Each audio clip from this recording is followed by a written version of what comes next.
1975 সালের 15ই আগস্ট শেখ মুজিবকে সপরিবারে হত্যা করা হয়। তারে পরিপ্রেক্ষিতে 7ই নভেম্বর সিপাহী জনতার বিপ্লবের মাধ্যমে জিয়াউর রহমান রাষ্ট্র ক্ষমতায় আসেন। জিয়াউর রহমানের মূল উদ্দেশ্য ছিল সংবাদপত্রের স্বাধীনতা নিশ্চিত করা, বহুদলীয় গণতন্ত্র প্রতিষ্ঠা করা, দেশের বেকার যুবকদের বিদেশে পাঠিয়ে কাজে লাগানোর চেষ্টা করা, আন্তর্জাতিক বিশ্বের সাথে সুসম্পর্ক বজায় রাখা, দেশের মানুষকে সুশিক্ষিত করা এবং আত্মনির্ভরশীল করে গড়ে তোলা। এটার কারণে উনি ভারতের রয়ের টার্গেটে পরিণত হন। কিন্তু জিয়াউর রহমান এটা বুঝতে পারে নাই।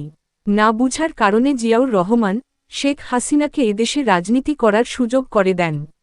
জামাত ইসলামকে এদেশে পূর্ণ প্রতিষ্ঠিত হওয়ার সুযোগ করে দেন।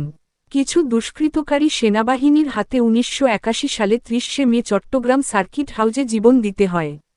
প্রেসিডেন্ট জিয়াউর রহমানকে হত্যার পর তখন এই বিএনপির হাল ধরেন বেগম খালেদা জিয়া, যার সুদূরপ্রসারী নেতৃত্বে আমজনতার জনপ্রিয়তার শীর্ষে উঠে যায় বিএনপি।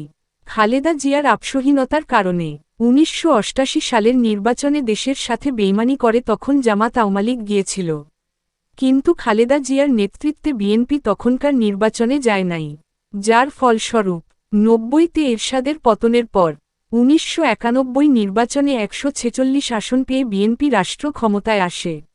বিএনপি জনগণের দল, বিএনপি সার্বভৌমত্ব রক্ষার দল, বিএনপি অন্যায়ের কাছে মাথা না করার দল, যার কারণে ভারতের রয়ের এজেন্টের টার্গেটে পড়ে বিএনপি অনেক কাঠগড় পেরিয়ে 2001 সালের নির্বাচনে আবার বিএনপি জয়লাভ করে। তারপরে ভারতের রয়ের এজেন্ট এবং ভারতের দালালি করা আওয়ামী লীগ দেশবিরোধী ষড়যন্ত্রে লিপ্ত হয়ে যায়, যার কারণে 1-11 সৃষ্টি করে তারা। একমাত্র ভারতকে দেশের স্বার্থ বিসর্জন না দেওয়ার কারণে 1-11 সৃষ্টি করে। বিএনপিকে ধ্বংস করার পায়তারা করেছিল ভারত এবং আওয়ামী লীগ, যার পরিপ্রেক্ষিতে তারেক জিয়াকে নির্মম নির্যাতন করা হয়। খালেদা জিয়াকে বিনা কারণে দিনের পর দিন জেলে রেখে বিনা চিকিৎসা হত্যা করার চেষ্টা করা হয়।